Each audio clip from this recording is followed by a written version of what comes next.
같이 사도신경으로 우리의 신앙을 고백하며 9월 27일 주일 청년 예배를 하나님께 드리겠습니다. 사도신경으로 신앙 고백합니다.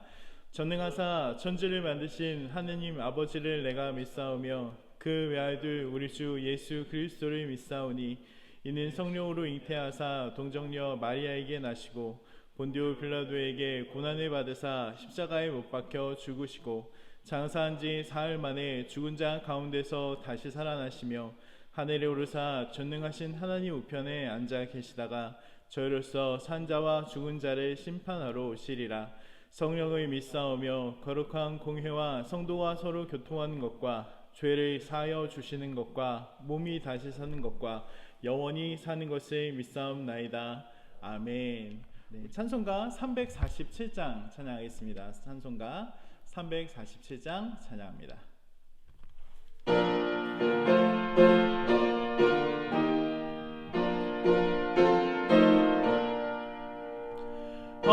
허락하신 새 땅에 들어가려면 마음의 준비 다하여 힘써 일하세.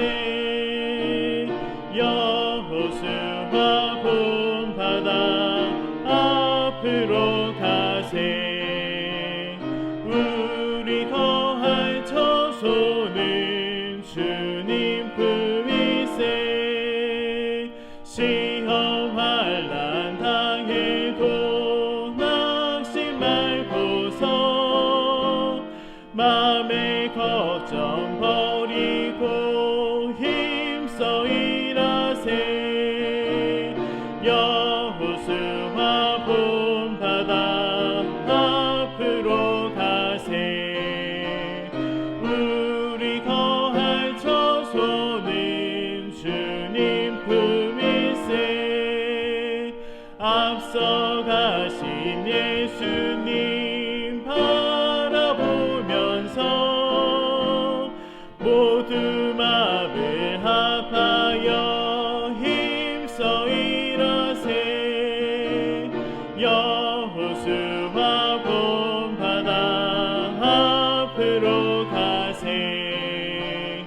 우리 거할 처소는 주님 품이세. 일할 곳이 아직도 많이 있으니 담대하게 나가서 힘써 일하세. 여호수아 본바다 앞으로 가세. 우리 거할 처소는 주님 품이세. 아멘. 이주희 자매님 기도해 주시겠습니다. 기도드리겠습니다. 하나님 아버지, 저희의 지난 일주일을 보호하여 주심을 감사드립니다. 또한 이렇게 온라인으로나마 주님을 예배할 수 있게 하심을 감사드립니다. 비록 교회에 모여 주님과 또 교회 사람들과 교제하지 못하지만 제가 위치해 있는 이곳에서 주님과 더 가까운 시간 되기를 기도합니다. 교회에 나갈 때나 지금처럼 혼자 예배드릴 때나 주님을 더 경외하고자 하는 주님을 향한 갈급한 마음을 변치 않는 우리 청년부 되기를 기도합니다. 주님, 세상에서 기독교 인식이 좋지 않습니다. 이럴 때일수록 우리가 그리스도의 제자로서 행실을 더욱 바르게 하여 세상의 빛과 소금과 같은 역할을 할 수 있기를 소망합니다. 우리의 인격을 통해 예수님이 드러나 자연스럽게 예수님의 복음을 전하는 우리가 되기를 소망합니다. 만나지 못하더라도 끊임없이 서로에게 관심을 가지고 기도함으로 이 영광교회 청년부라는 사랑의 공동체를 잘 지켜낼 수 있게 해주세요. 오늘 김진우 목사님께서 말씀을 전하여 주실 때 저희의 귀를 여시고 영을 채우셔서 주의 말씀을 듣는 가운데 감동이 있게 해주세요. 감사하며 사랑이 많으신 예수님의 이름으로 기도드리겠습니다. 아멘. 아멘. 우리 성경 같이 나누기 전에 오늘 말씀 전해주실 김진우 선교사님에 대해서 잠깐 소개시켜 드리도록 하겠습니다. 그리고 오늘은 특별하게 김진우 선교사님이 이렇게 말씀 전하시기 전에 그 성경 낭독까지 이렇게 보내주셨어요. 그래서 같이 성경 낭독하시면 될 것 같고요.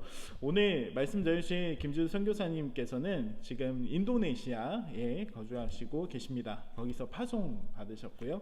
파송 받은 교회는 남영교회라고 서울 구로구 개봉동에 위치한 교회에서 파송 받으셨습니다.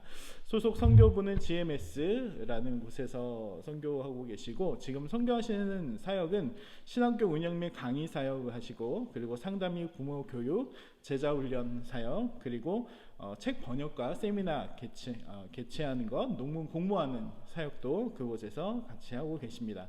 그리고 현지 목회자 양성과 후원 사역, 그리고 교회 개척과 협력 사역에 지금 사역에 임하고 계십니다. 우리 같이 이렇게 해드릴 텐데 같이 위에서 기도해 주시길 바라겠습니다. 오늘 은혜 받으실 말씀은요, 구약성경 여호수아 3장 1절에서 7절 말씀이고요. 그리고 전체적으로는 17절까지 말씀이지만 우리 목사님께서 같이 읽어주실 구간은 1절에서 7절까지입니다. 오늘 말씀의 제목은 언약궤와 경건이라는 제목으로 말씀 증거해 주시겠습니다. 제가 영상을 이렇게 봤는데요, 이렇게 헤드셋을 쓰고 계세요. 그래서 깜짝 놀라실 수도 있겠습니다. 마이크가 이렇게 찍으셨는데 마이크가 좀 좋지 않아서 헤드셋을 쓰고 찍으셨다고 조금 양해를 부탁하셨어요. 그래서 또 오늘 말씀으로 또 은혜 받는 시간이 되시기를 바라겠습니다. 네, 목사님 말씀 전해 주시겠습니다.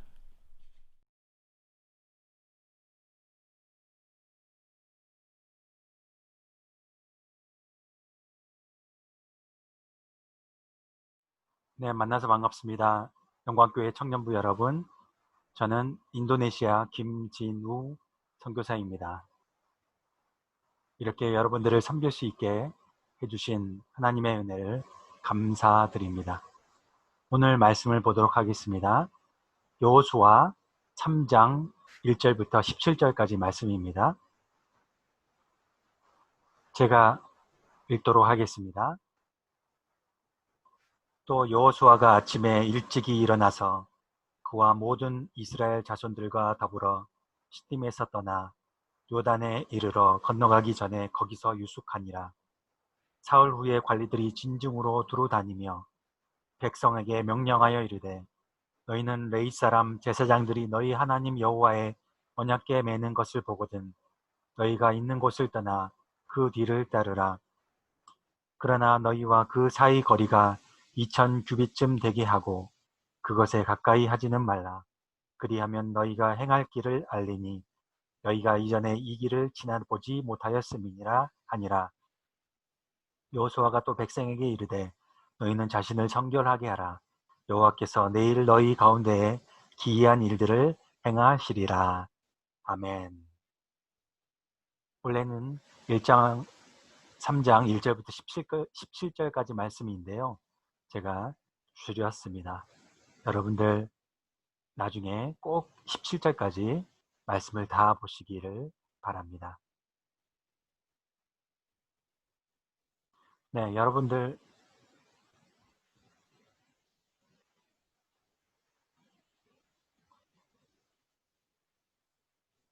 저는 초등학교 5학년 때부터 약 청년부 15년간, 청년부까지 약 15년간을 영광교회를 다녔습니다.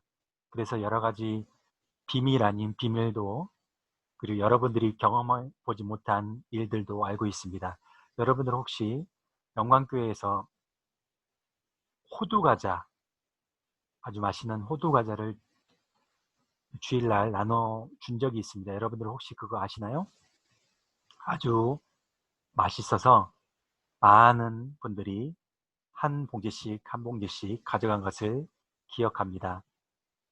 여러분들도 나중에 교회에 잘 섬겨서 호두과자 줄 수 있는 그런 교회가 영광교회가 되시기를 간절히 바랍니다. 올해 추석은 9월 30일부터 10월 4일까지 연속으로 수많은 사람들이 고향으로 이동하게 됩니다. 이것을 두고 주로 민족 대이동이라고 얘기를 합니다. 2016년도 기준으로 보면 우리나라에서 이동 인구수가 약 3,600만 명이라고 합니다. 어마어마한 인구가, 어마어마한 숫자가 이동하게 되는 것입니다. 이스라엘에도 마찬가지입니다. 이스라엘에도 이둘 피트리라고 해서 이슬람 최대 명절인 이둘 피트리가 있습니다. 이때 2019년도 기준으로 약 2,300만 명 정도가 고향으로 갔다 돌아왔다고 합니다. 엄청난 숫자입니다. 인도네시아는 아직까지 많은 부분에서 도시화가 안 되어 있기 때문에 많은 사람들이 시골에 있음에도 불구하고 아직까지도 수많은 사람들이 도시에서 시골로 내려갔다가 돌아오게 됩니다. 그런데요, 구약에서도 이러한 민족 대이동의 사건이 벌어졌습니다. 오늘 말씀은 언약궤와 경건이라는 제목으로 말씀을 나누도록 하겠습니다. 여러분들 구약시대에, 특히 광야시대에 이스라엘 사람들, 남자, 여자, 어린이들을 가족까지 다 포함하면 약 200만 명 정도가 이동했다고 합니다. 200만 명입니다. 200만 명. 근데 이 오늘 말씀을 보면 200만 명 정도가 요단강을 건너기 직전입니다. 지금과 비교하면 엄청난 숫자입니다. 차도 발전돼 있고 도로도 잘 발달되어 있는 한국과 비교하면 여호수아 당시 차도 없고 오토바이도 없고 마차도 없는 그런 상황을 한번 상상해 보시길 바랍니다. 아주 끔찍합니다. 200만 명이 어떻게 걸어갈 수 있을까요?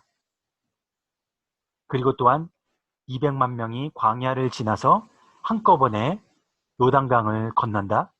여러분들 한번 상상해 보십시오. 서울 인구의 5분의 1이 한강을 건넌다고 생각을 해 보십시오. 한강의 너비가 약 1km가 넘습니다. 그리고 수심이 7m에서 8m가 됩니다.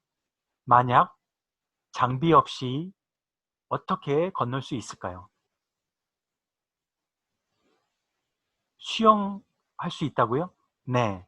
헤엄쳐서 반대편으로 건너가면 됩니다. 그렇다면 수영을 못하는 사람들은 어떻게 할까요? 한번 생각해 보십시오. 한강을 건너는데 수영을 못하는 사람들은 네, 맞습니다. 동작대교로 걸어가면 됩니다. 그런데요, 요단강은 당시에 동작대교도 없고 요단대교도 없고 그저 사람이 맨몸으로 건너가야 되는 그러한 상황입니다. 요단강은요, 평상시에는 27m, 27m에서 30m, 그리고 깊이는 1m에서 3m밖에 되지 않지만 물이 불어나면 너비가 1.6km라고 합니다.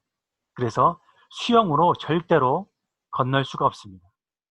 그렇다면 여호수아 당시 200만 명이나 되는 사람들이 요단강을 건너려면 어떻게 할 수 있었을까요? 첫째, 상상해 보십시오.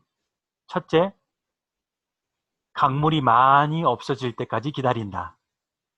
둘째, 누군가 강물을 막아주면 됩니다.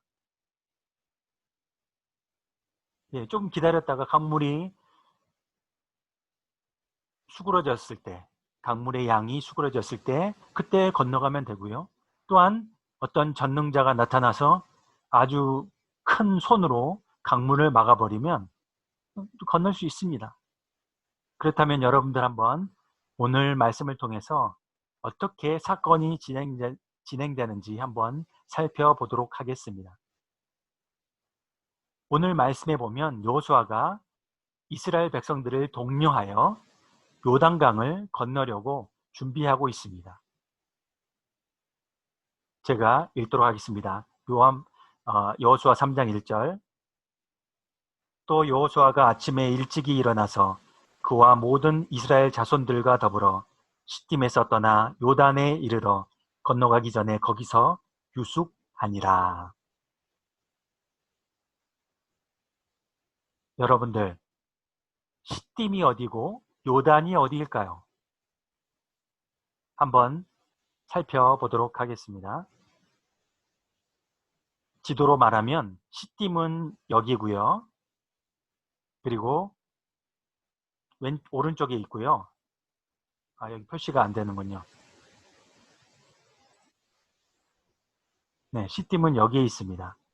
그리고 요단강은 여기입니다. 그리고 여기가 여리고성입니다.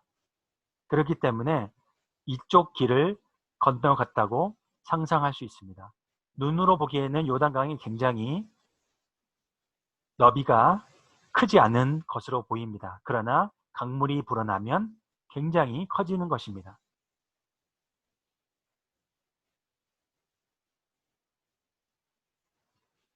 그래서 아침에 일찍 일어나 이스라엘 백성들을 여호수아가 독려하여 시딤이라는 곳에서부터 떠나 요단강 건너기 직전으로 모여서 이동하게 되는 것입니다. 시딤에서 요단강 근처까지 대략 12km가 된다고 합니다. 하루 종일 200만 명이 대민족 이동을 해서 시딤에서 요단강 근처로 이동하는 것입니다. 이 거리는요, 4호선 총신대 입구역에서부터 잠실에 있는 새로 지은 롯데월드 타워 거리까지입니다. 얼마나 멉니까? 여러분들 한번 아침에 일찍 일어나서 걸어서 롯데월드까지 걸어간다고 상상해 보십시오. 중간에 스타벅스가 있으면 커피숍에서 쉬었다 가야 되고, 또 청담동 맛집에서 밥도 먹어야 되고, 여러분들 아침 8시에 떠나면 아마도 오후 5시, 6시 쉬엄쉬엄 아마 도착할 겁니다. 그런데요, 질문이 있습니다. 왜 이스라엘 백성들이 이러한 고생을 해야 되냐는 것입니다. 하나님은 왜 이스라엘 백성들이 이렇게 고생하도록 만드셨을까요? 그것은 바로 하나님께서 가나안 땅을 주셨다고, 그리고 가나안 땅을 주겠다고 하나님께서 약속하셨기 때문입니다. 여러분들, 하나님께서 가나안 땅을 주신 목적은 그 땅을 통해서 자손 대대로 하나님을 섬기는 하나님의 나라를 완성시키기 위해서 하나님께서 약속해 주신 것입니다. 그런데 이스라엘 백성들이 여호수아의 지시를 따라 지시한 그 때를 기다리며 또 3일을 요단강 근처에서 유숙을 하게 되는 것입니다. 드디어 날이 다가왔습니다. 요단강을 건널 당일날 여호수아 지시에 따라 일사불란하게 움직이기 시작합니다. 레위 족속 제사장들이 맨 앞에 앞장서서 언약궤를 메고 앞으로 나아갑니다. 그 뒤로 이스라엘 백성들이 뒤따르는데요. 언약궤와 이스라엘 백성들 간의 간격을 2000 규빗을 두고 행진을 하게 됩니다. 3장 11절을 같이 읽도록 하겠습니다. 시작. 보라, 온 땅의 주의 언약궤가 너희 앞에서 요단을 건너 가나니.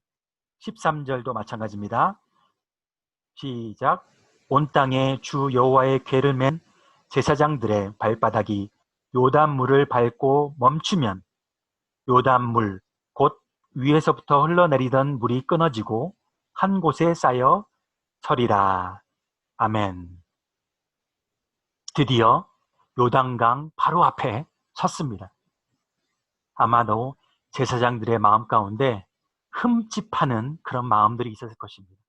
평상시에는 물이 없을 때는요, 30m밖에 너비가 되지 않기 때문에 충분히 건널 수 있을 거라고 생각했는데 요단강에 물이 엄청 불어나서 아이구야, 이 정도일 줄이야 하고 분명히 놀랐을 것입니다.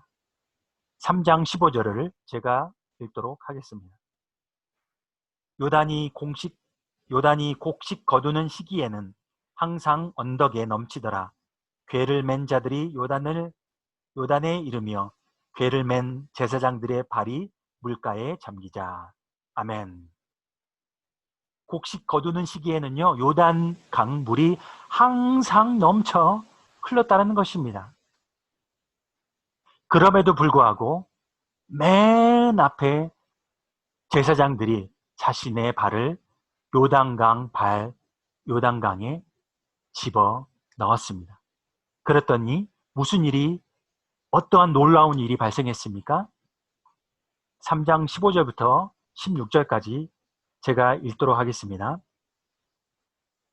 궤를 맨 자들이 요단에 이르며 궤를 맨 제사장들이 발이 물가에 잠기자 곧 위에서부터 흘러내리던 물이 그쳐서 사르단에 가까운 매우 멀리 있는 아담 성읍 변두리에 일어나 한 곳에 쌓이고 아라바의 바다 여매로 향하여 흘러가는 물은 온전히 끊어짐에 백성이 여리고 앞으로 바로 건널세.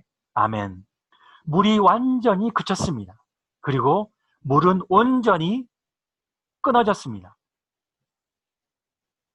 그래서 언약궤를 맨 제사장들이 먼저 건너고 뒤를 따라 이스라엘 백성들이 차곡차곡 천천히 200만 명이 요단강을 건너기 시작합니다. 여러분들 한번 상상해 보시기 바랍니다. 여러분들 한강을 걸어서 한번 갈 수 있음을 믿습니다 하고 기도를 열심히 한 40일 금식 기도를 한 다음 한강에 한번 발을 들여놓습니다. 여러분들 건널 수 있을까요? 제가 생각하기엔 아마도 빠져 죽을 것입니다. 그렇다면 질문이 있습니다. 이스라엘 백성들은 되고 우리는 왜 안 될까요? 이스라엘 백성들에게는 여호수아가 있고 우리에게는 그와 같은 지도자가 없어서 그럴까요? 나중에 요단강을 건너고 난 다음에 여리고성을 무너뜨린 이스라엘 백성이 다음 성 아이성이라는 성에서 전투할 때 처참하게 깨집니다. 그때는 여호수아가 잠깐 애굽에 다녀왔을까요? 아니에요. 여호수아가 그때도 분명히 있었습니다. 그럼에도 불구하고 여리고성은 무너뜨렸지만 아이성은 무너뜨리지 못하고 3,000명이 넘는 사람들이 처죽음을 당하게 되었습니다. 왜 그렇다면 이스라엘 백성들은 요단강을 건널 수 있고 우리는 한강을 건널 수 없을까요? 네, 누가 대답해 보실까요? 예, 맞습니다. 하나님의 약속에 차이가 있기 때문입니다.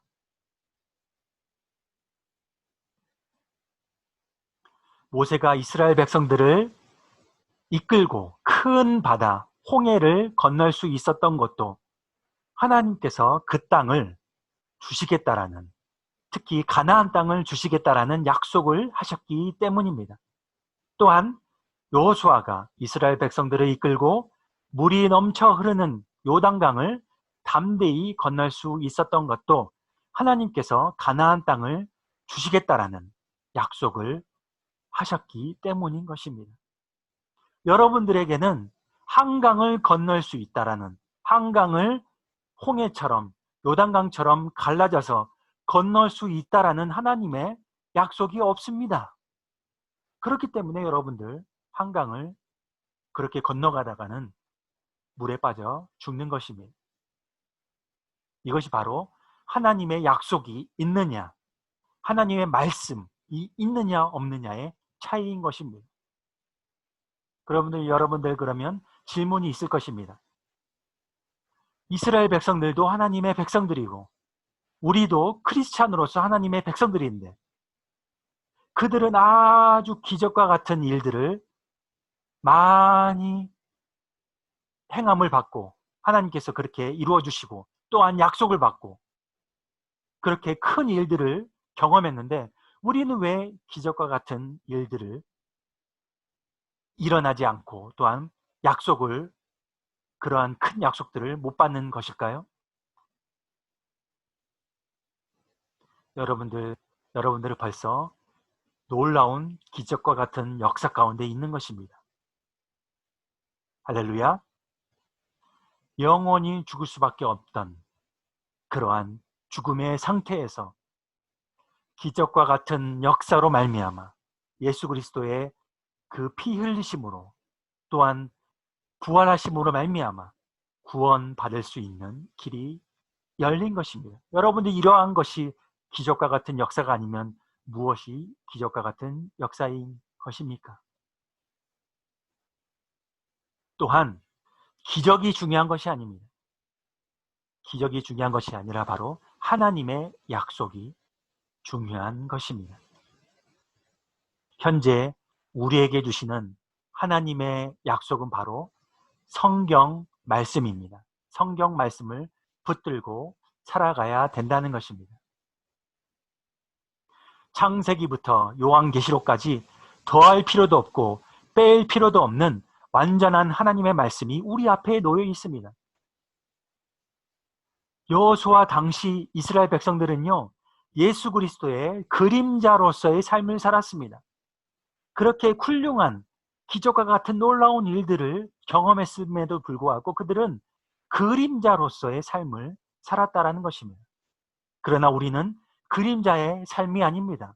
예수 그리스도가 이 땅에 실제로 내려오셨고 그리고 우리를 위해서 십자가에 돌아가시고 부활하셔서 우리가 구원받을 수 있는 그 길을 하나님 예수 그리스도께서 우리에게 제시하시고 승천하신 것입니다. 우리는 바로 실체의 삶을 살고 있다는 것입니다. 누가 더 기적과 같은 삶을 살고 있습니까? 누가 더 하나님의 은혜가 더 넘칩니까? 바로 우리입니다. 당시 이스라엘 백성들은요, 하나님의 땅인 가나안 땅에 들어가기 위해서 무조건 요단강을 건너야 했습니다. 그토록 어려운 상황을 만났을 때 그들에게 다른 방법이 없었습니다. 그저 하나님께서 가라고 하시면 가고 하나님께서 서라고 하시면 서는 그것이 바로 그들의 삶의 방법이었습니다. 그런데요, 웃긴 것은 뭔지 아십니까? 바로 실제로는 그들은 이스라엘 백성들은요, 광야 생활 동안 특히 40년 광야 생활 동안 그러한 삶을 살지 않았습니다.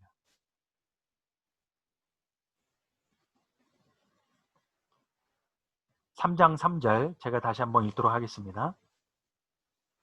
백성에게 명령하여 이르되 너희는 웨이 사람 제사장들이 너희 하나님 여호와의 언약궤 매는 것을 보거든 너희가 있는 곳을 떠나 그 뒤를 따르라. 4절이요. 그러나 너희와 그 사이 거리가 2000 규빗쯤 되게 하고 그것에 가까이 하지는 말라. 그리하면 너희가 행할 길을 알리니 너희가 이전에 이 길을 지나보지 못하였음이니라 하니라. 아멘.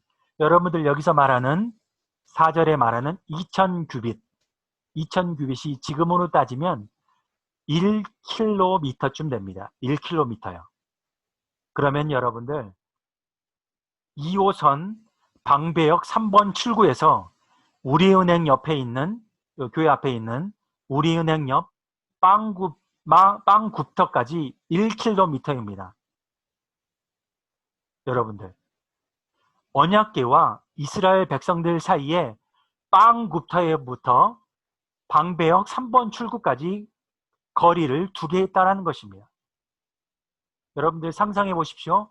빵굽터에서 빵굼터인가요? 굽터인가요? 제가 헷갈립니다. 빵굼터에서 방배역 3번 출구에 있는 사람이 보일까요? 안 보일까요? 언약궤가 보일까요? 안 보일까요? 퀴즈입니다.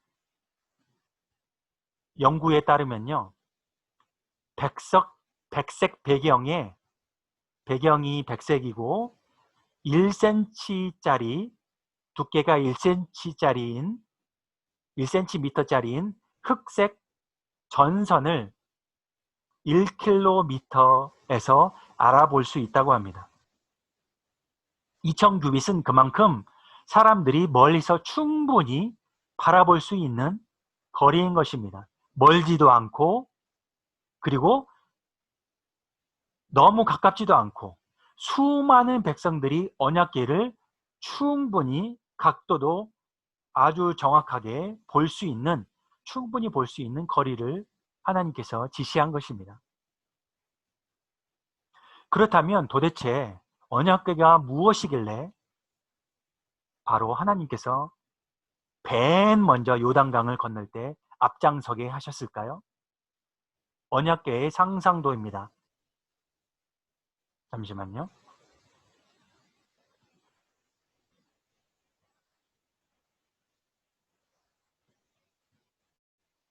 네, 이게 언약궤입니다. 언약궤. 사람들이 맬 수 있는 봉도 있고, 그리고 함이 있습니다. 궤가 있습니다. 이거는 상상해서 만든 그림입니다.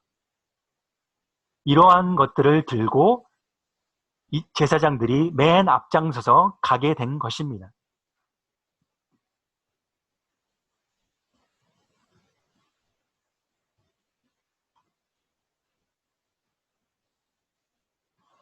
선조들이 타고 다녔던 가마 같기도 하고 큰 함 같기도 합니다. 그런데 이것들의 이름은 바로 언약궤입니다. 바로 언약의 함이라는 뜻입니다. 그러면 그 언약궤 안에는 무엇이 있었을까요? 바로 십계명 돌판, 만나가 들어있는 항아리, 그리고 아론의 쌍난 지팡이 3가지가 있습니다. 이것은 중요한 의미를 갖습니다. 무슨 의미냐면요, 이스라엘 백성들에게는 치욕적인 역사이고 하나님에 있어서는 자비하심을 베푼 역사입니다. 이스라엘 백성들은 하나님께 대한 불순종과 반역의 역사로 점철됩니다. 여러 가지 불순종 사건들이 많이 있었지만 언약궤 안에 물건들과 관련된 사건들만 얘기해 보겠습니다. 첫 번째, 돌판이 있다고 했죠? 모세가 2 돌판을 깨뜨린 사건입니다.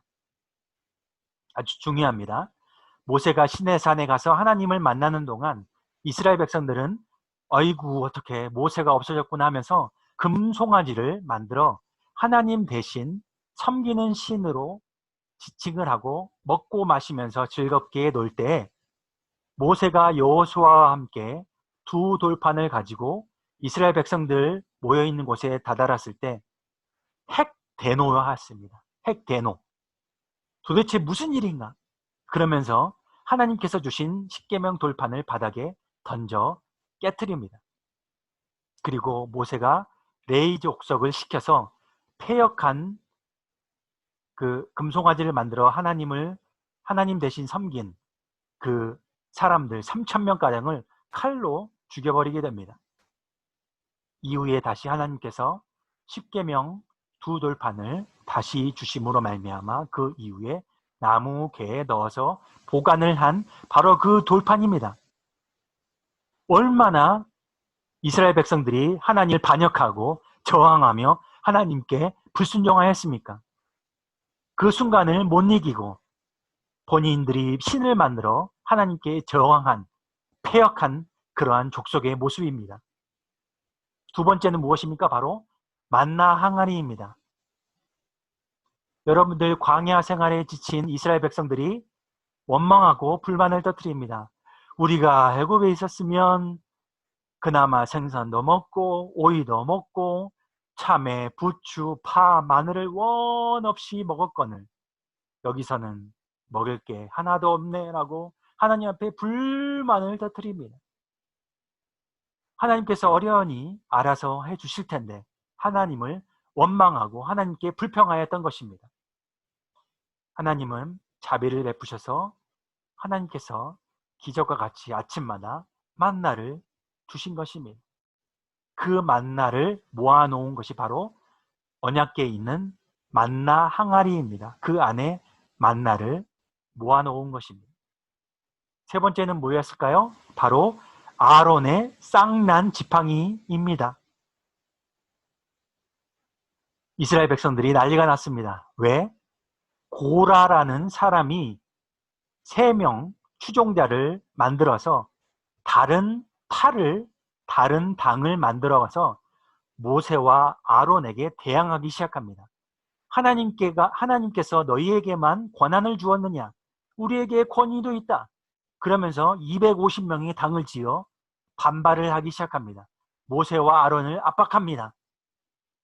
그때 하나님께서 노하셔서 고라와 아비람이라는 사람과 그 가족들, 재물들을 땅에 삼키도록 하시고 250명은 불살라 죽이고 불평에 동참한 자 14,700명은 또 죽게 만드십니다.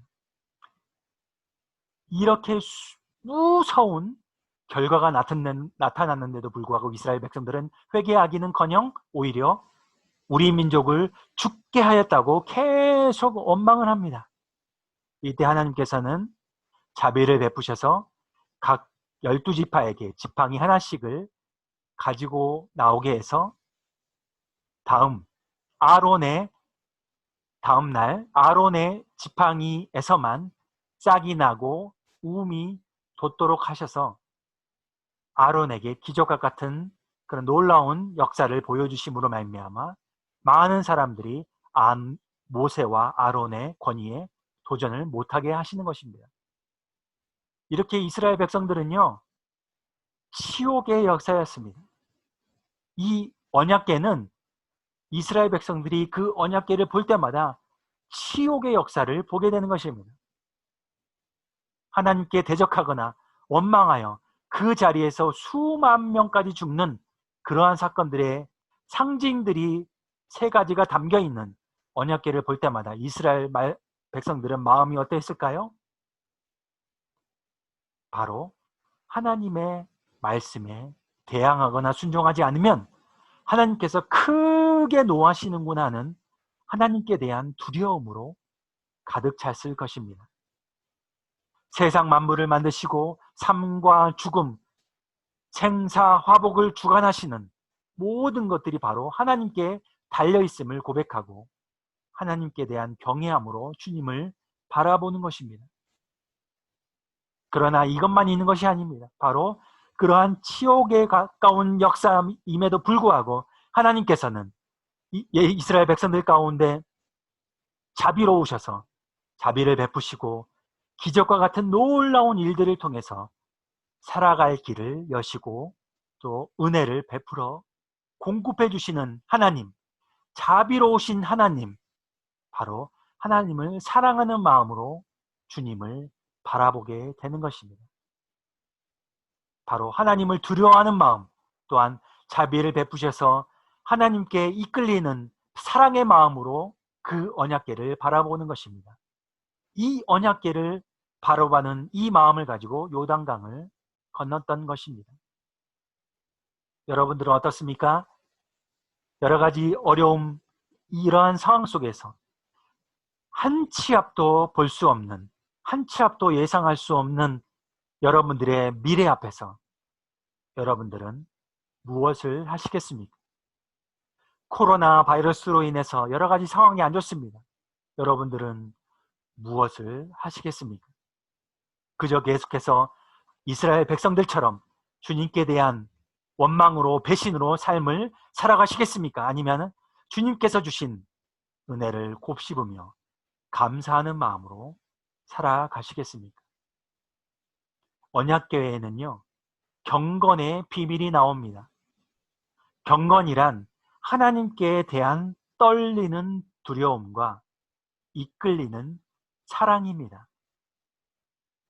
주님을 배반하거나 거역한 인간들은 원래 지옥으로 영원한 형벌에 이를 수밖에 없는 그러한 상황 가운데 하나님께 대한 두려운 마음이 있다라는 것입니다. 그럼에도 불구하고 인간을 사랑하셔서 예수 그리스도가 이 땅에 내려오심으로 말미암아 우리를 구원해 주신 한없는 사랑의 마음, 바로 우리의 마음과 생각이 그 주님의 사랑 가운데 우리의 사랑을 주님께 드릴 수밖에 없다라는 것입니다. 바로 우리의 마음과 생각이 주님께 이끌려가는 것입니다. 이것이 바로 경건입니다. 언약궤에는 경건의 비밀이 나옵니다. 하나님께 대한 떨리는 두려움과 이끌리는 사랑입니다. 여러분들도 주님께서 주신 말씀 앞에 철저히 자신을 돌아보고 철저히 엎드려서 주님 앞에 자신을 거룩한 사한 제사로 드릴 수 있기를 간절히 바랍니다. 기도하겠습니다. 주님, 감사합니다. 이스라엘 백성들을 통해서 경건의 비밀을 알게 하셨습니다. 언약궤 속에 있던 이스라엘 백성의 치욕의 역사가 그것만으로 끝나는 것이 아니라 하나님의 자비의 역사, 하나님의 사랑의 역사가 있었습니다. 우리가 주님 앞에 더욱더 달려나갈 것은 바로 경건 안에서 주님께 대한 떨리는 두려움과 주님께 대한 이끌리는 사랑의 마음을 가지고 주님 말씀을 붙들고 살아갈 수 있도록 주님 인도하여 주시옵소서. 코로나 바이러스로 인해서 많은 부분들이 제약이 많습니다. 많은 것들이 어렵고 힘듭니다. 그럼에도 불구하고 길을 여시고 수많은 사람들의 마음 가운데 흡족한 하나님의 단비 같은 이른비와 같은 놀라운 은혜를 베풀어 주시옵소서.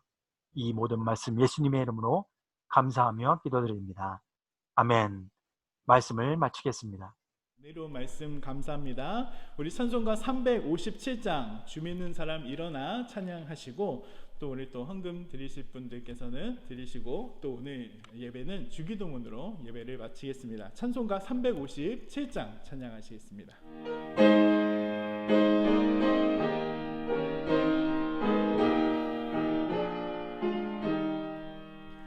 주 믿는 사람 일어나 다 힘을 합하여 이 세상 모든 마귀를 다 쳐서 멸하세. 저 앞에 오는 적군을 다 싸워 이겨라. 주 예수 믿는 힘으로 온 세상이 기네. 믿음이 이기네. 믿음이 이기네. 주 예수를 믿음이 온 세상이 기네. 온 인류 마귀 괴율로 큰 죄에 빠지니 진리를 띠를 띠고서 내 기도 드리세. 참 믿고 의지하면서 겁없이 나갈 때 주 예수 믿는 힘으로 온 세상이 기네. 믿음이 이기네. 믿음이 이기네. 주 예수를 믿음이 온 세상이 기네. 끝까지 이긴 자에게 흰 옷을 입히고 또 영생 복을 주시니 참 기쁜 일일세. 이 어두운 세상 지나서 저 천성 가도록 주 예수 믿는 힘으로 온 세상이 기네.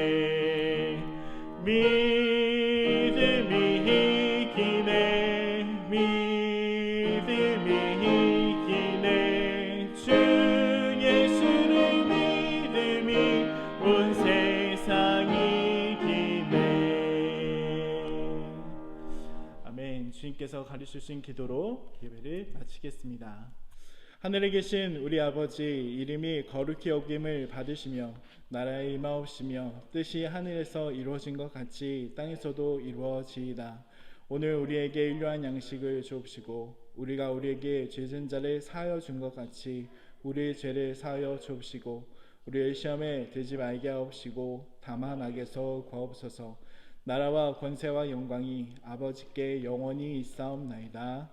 아멘.